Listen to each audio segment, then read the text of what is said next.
Western saddles are used for Western riding, and the saddles used on working horses on cattle ranches throughout the United States, particularly in the West. They are the cowboy saddles, familiar to movie viewers, rodeo fans, and those who have gone on trail rides at guest ranches. This saddle was designed to provide security and comfort to the rider when spending long hours on a horse, traveling over rugged terrain. The design of the Western saddle derives from the saddles of the Mexican vaqueros, the early horse trainers and cattle handlers of Mexico and the American Southwest. It was developed for the purpose of working cattle across vast areas, and came from a combination of the saddles used in the two main styles of horseback riding then practiced in Spain, the jineta, the Moorish style, which allowed great freedom of movement to the horse, and la estradiota, later la brida, the jousting style, which provided great security to the rider and strong control of the horse.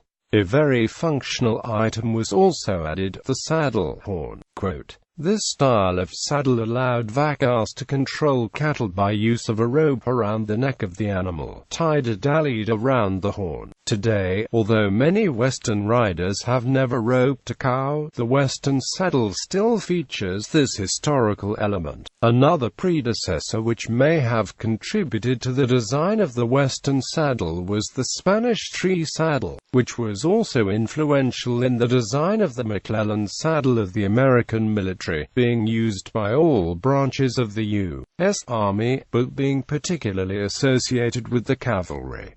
The Western saddle is designed to be comfortable when ridden in for many hours. Its history and purpose is to be a working tool for a cowboy who spends all day every day on horseback. For a beginning rider, the Western saddle may give the impression of providing a more secure seat. However, this may be misleading. The horn is not meant to be a handle for the rider to hang on to, and the high cantle and heavy stirrups are not for forcing the rider into a rigid position. The development of an independent seat and hands is as critical for Western riders as for English riders. Construction. The modern Western saddle begins with a tree that defines the shape of the bars, the seat, the swells, horn, and cantle. Traditional trees are made of wood covered with rawhide, coated with varnish or a similar modern synthetic coating. In some cases, the core of the horn may be of metal. Modern synthetic materials of various types have also been used instead of wood, but while lighter and less expensive, are generally considered weaker than traditional materials, some, such as fiberglass,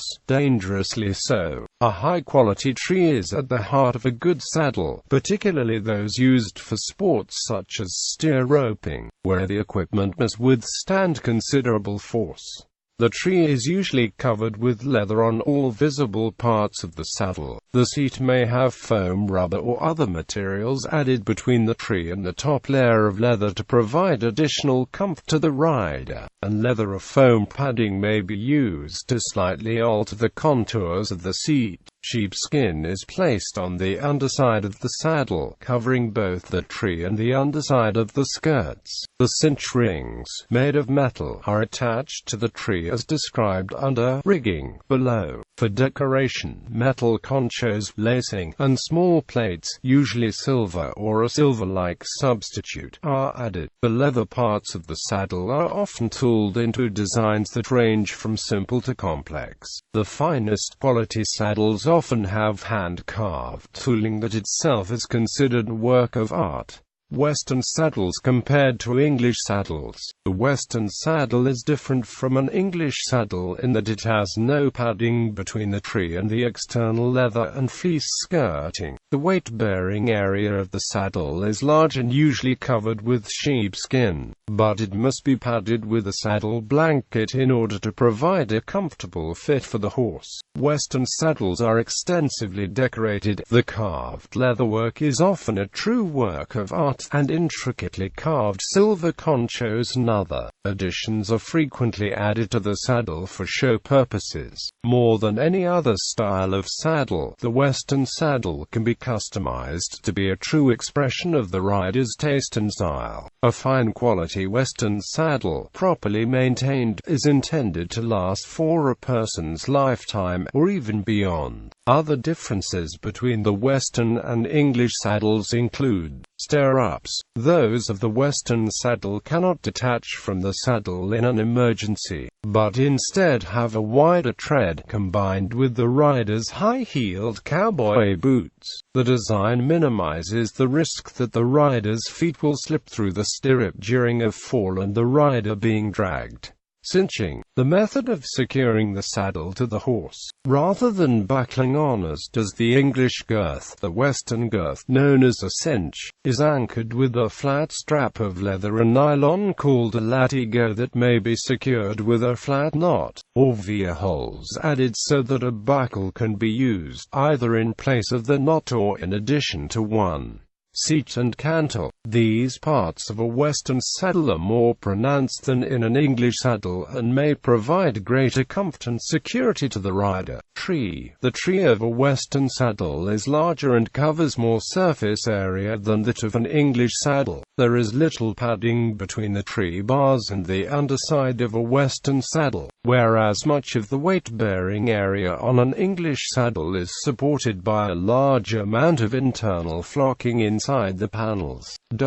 While a Western saddle is designed to be ridden for many hours at a stretch, for covering distance where time is a factor, such as with endurance riding, the lighter English saddle dominates. Types. There are many types of Western saddle available. Some are general-purpose models, while others emphasize either greater freedom for the horse or greater security for the rider, as may be necessary for specialized work in the various Western horse sports such as cutting, reining, barrel racing, team roping, equitation and Western pleasure. Factors such as width of the swells, height of the cantle, depth of the seat, placement of the stirrups and type of rigging all influence the uses of a given design. For example, a saddle with wide swells, high cantle and deep seat is suitable for cutting, where a rider must remain in a secure, quiet seat on the horse. At the other end of the spectrum, a saddle with a slick fork, virtually no swells,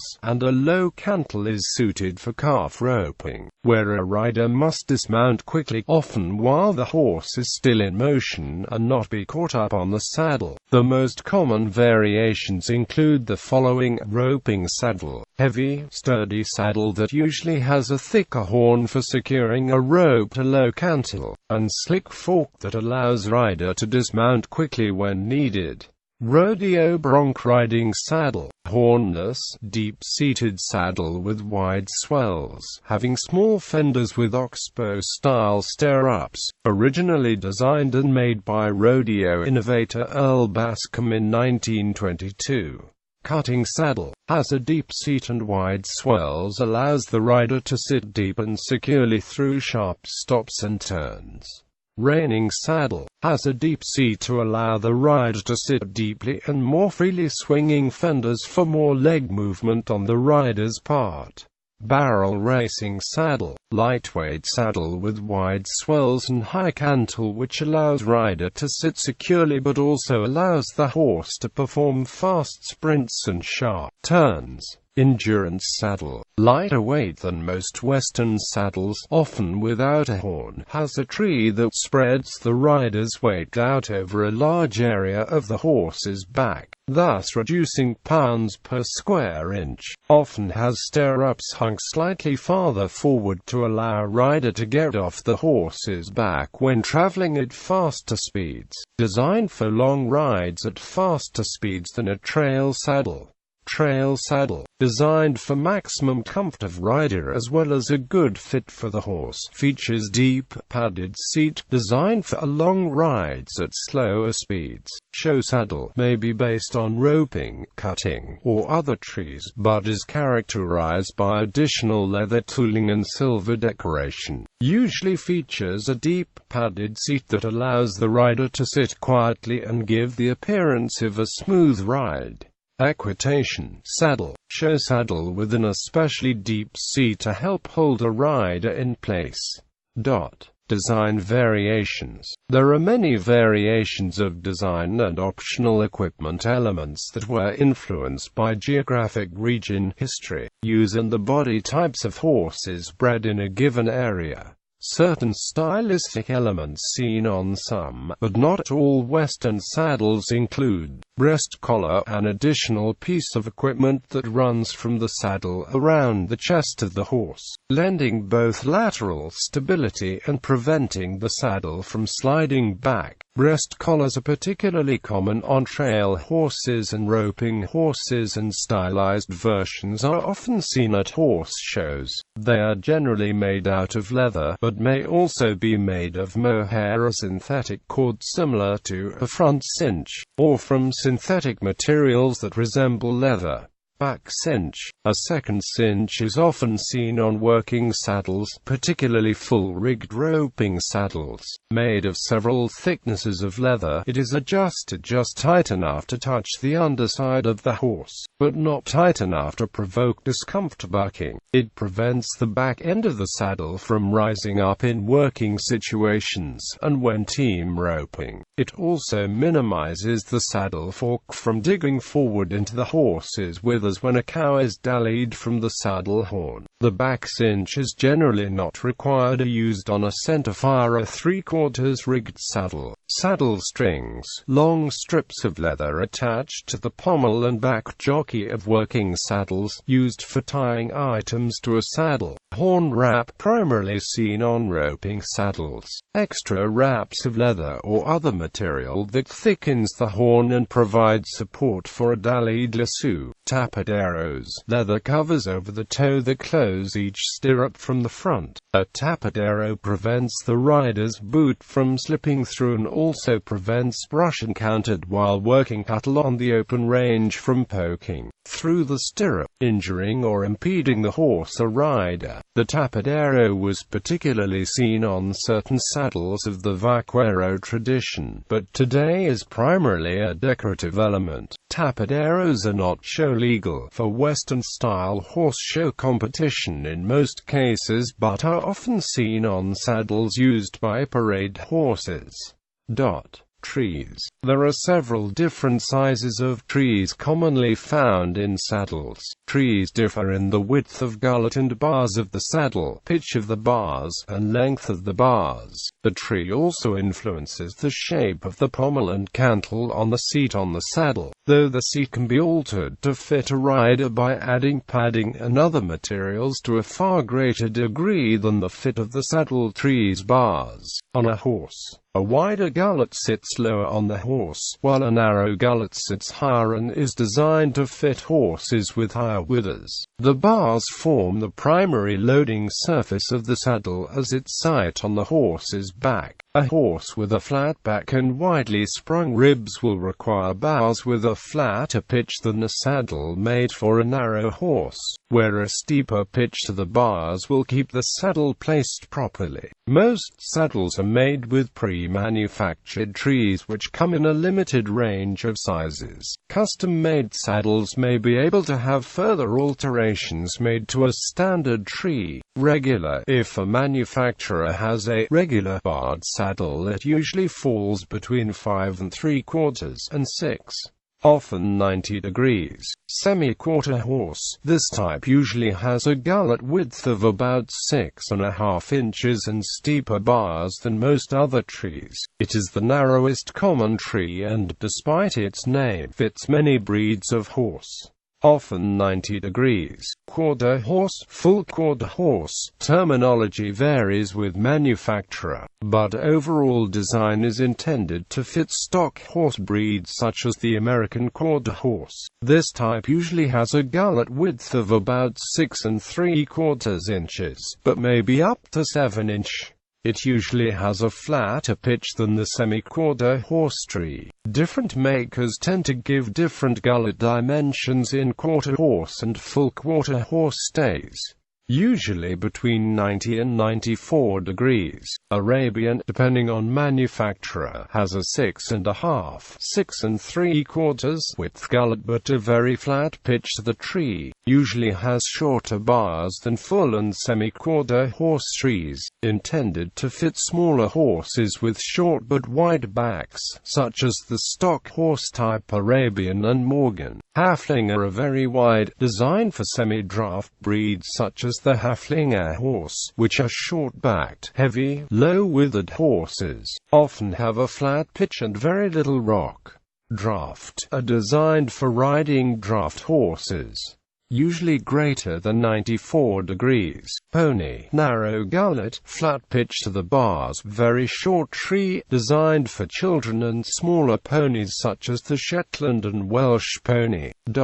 Rigging. Saddle rigging refers to the arrangement of rings and plate hardware that connects the billets and girthing system that holds the saddle on the horse. Western saddle rigging can be either single or double. The front rigging consists of metal cinch rings on each side of the saddle to which a long, wide strap called a latigo is attached for holding the front cinch that goes around the heart girth of the horse, just behind the elbows. The back cinch is placed around the widest part of the horse's barrel, and is attached to the saddle either by reinforced slots in the leather skirting of the saddle, or, in particularly heavy-duty models, to a second set of rings. The front cinch is secured to the saddle by means of a latigo on the left, and on the right, by either a latigo or a billet. Latigos are not removed until worn out or broken. They run through the ring or buckle of the cinch, and back to the rigging, sometimes multiple times for extra security. Modern latigos have several holes at the end so that a cinch can be buckled at a set tension, though the cinch may also be secured by a knot called a latigo knot, which is a type of half-hitch. The offside billet is a shorter, doubled piece of leather with holes along its length, somewhat heavier and less flexible than latigo leather. It runs through the rigging cinch ring and both ends buckle onto the cinch. Older saddles may use a latigo on the offside, but this is less common. Once adjusted to the horse, an offside latigo billet is seldom disconnected from the cinch, which remains attached to the saddle until it needs to be replaced, unlike the girth of an English saddle, which is to be removed on both sides when not in use. While leather is preferred for latigos, nylon web is sometimes used, particularly on cheaper saddles, though it is prone to slip when knotted and the holes may tear more easily. When used, a back cinch, made of several thicknesses of leather, is held on by a simple heavy leather billet on each side of the saddle that buckles just tight enough to touch the underside of the horse, but not tight enough to provoke discomfort bucking. At the belly midline, the front and back cinches are joined by a light belly strap, called a cinch hobble, that prevents the back cinch from moving too far back. Rigging placement. A saddle that has only a cinch in the front is single-rigged. A saddle that has both a front cinch and a back cinch is double-rigged. The rear rigging is meant to stabilize the saddle. The back cinch is always located just below the cantle and held in place with a cinch hobble to prevent it from slipping back. However, the position of the front rigging varies. The rig positions are named by how far they are from the cantle to the fork. Placement of the front rigging is a critical component of Western saddle design. The closer the rigging is to the center of the saddle, the more the rider will be balanced over the horse's center of balance, allowing freer movement and agility of horse and rider. On the other hand, the more forward the rigging is set, especially when combined with a back cinch, the more the saddle will set down on the horse. placing the rider a bit behind the horse's center of balance, but creating greater security. Full rigging refers to the most forward position, where the front cinch ring is placed located under the center of the fork or swells of the saddle. Spanish settlers of North America originally used full rigging, but without a back cinch. This type of rigging was a disadvantage because the saddle would rise in the back while traveling over rough terrain. Centerfire is the rigging design placed closest to the center of the saddle. Historically, it replaced the full rigging. Centerfire rigging is located halfway between the cantle and the fork and was always single-rigged. This type is rarely seen on Western saddles today, but was used during the 1800s, and notably on the McClellan saddle of the U.S. Army. The Pony Express saddle also had centerfire rigging. Modern saddles also use two additional positions, called 7/8 and 3/4. 3/4 rigging is located 3/4 of the way from the cantle to the fork, thus halfway between centerfire and full positions. 7/8 rigging is 7/8 of the way from the cantle to the fork, or halfway between 3/4 and full. Three-way rigging utilizes various designs of multi-position cinch rings to combine the full 7/8 and 3/4 positions in one piece of hardware. Full position is achieved when the latigo is attached to the front ring. 7/8 position has the latigo attached to both the front and the back ring, and the 3/4 position has the latigo attached at the back ring. Flank cinches were added after the rodeo sports of calf roping and team roping became popular. The flank cinch was added in order to keep the saddle from tipping in the back when a lasso was tied to the saddle horn. As a result, the 3/4 and 7/8 front rigging positions were also developed. Custom-built saddles may be designed with any of the above rigging styles. Modern Western saddles for riders who need speed and agility, such as barrel racing saddles, often have a 3/4 rigging, the closest placement to a centerfire rigging seen on modern saddles. The most popular modern rigging placement is the 7/8 rigging, which allows a rider to have a secure seat but more easily stay centered over a horse's center of balance, and is often seen on saddles used for Western equitation. A full double rigging is seen most often on saddles used for team roping, where the weight of the steer puts tremendous forward stress on the saddle, requiring rigging set well forward and both a front and back cinch to support the saddle. A few saddles are built with a three-way rigging plate that allows a saddle to be rigged in the full 7/8 or 3/4 positions. Rigging attachment styles. The front rigging is attached to the saddle in one of three ways: ring, flat plate, or in-skirt. Ring rigging is made of rings on heavy leather straps attached directly to the saddle tree. This is the strongest attachment method, but a disadvantage is that it creates bulk under the legs and inhibits the free swing of the stirrups. The second style of attachment is the flat plate. This type has leather layers that are riveted around a metal plate and attached directly to the tree of the saddle. This is also a very strong type of ring attachment that reduces bulk under the leg and does not inhibit the swinging of the stirrups, though it is not as strong as ring rigging.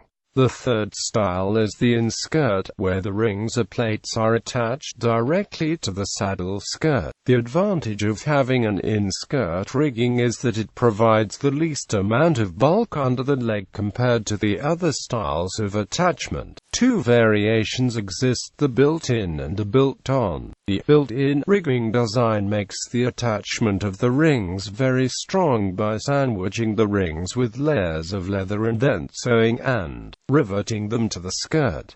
This design is strong enough for pleasure riding but not for roping. It has the least amount of bulk under the leg and is popular for show saddles. A built-on rigging attaches the plate to the surface of the skirt, a weak placement of low quality. Historic saddles of the 19th century had rigging rings made of forged iron round stock, which would rust if it was exposed to the horse's sweat. The iron oxide would degrade and rot the leather that it came in contact with, which caused the rigging straps that were held by the rings to break. In order to correct this problem, saddle makers covered the metal rings in 4 to 5 ounces of medium-thickness belly leather. This was a common remedy for the problem until approximately 1915, when brass rigging hardware became more common. Western side saddle rigging. The Goodnight Western side saddle that was developed in the 1870s by Charles Goodnight for his wife was a double-rigged design. Goodnight developed this side saddle because there was a need to produce a woman's saddle for daily riding and work on the range. The saddle also had to fit a variety of horses on a day-to-day basis. It required 2 cinches. The cinches have a connecting strap called a cinch hobble to keep the rear girth from slipping back, which would cause the horse to buck. The girthing system still produced a shimmy in the rear, even though the rear cinch was brought up snugly against the horse. The double girthing system was not as secure as the balance strap seen on many modern side saddles.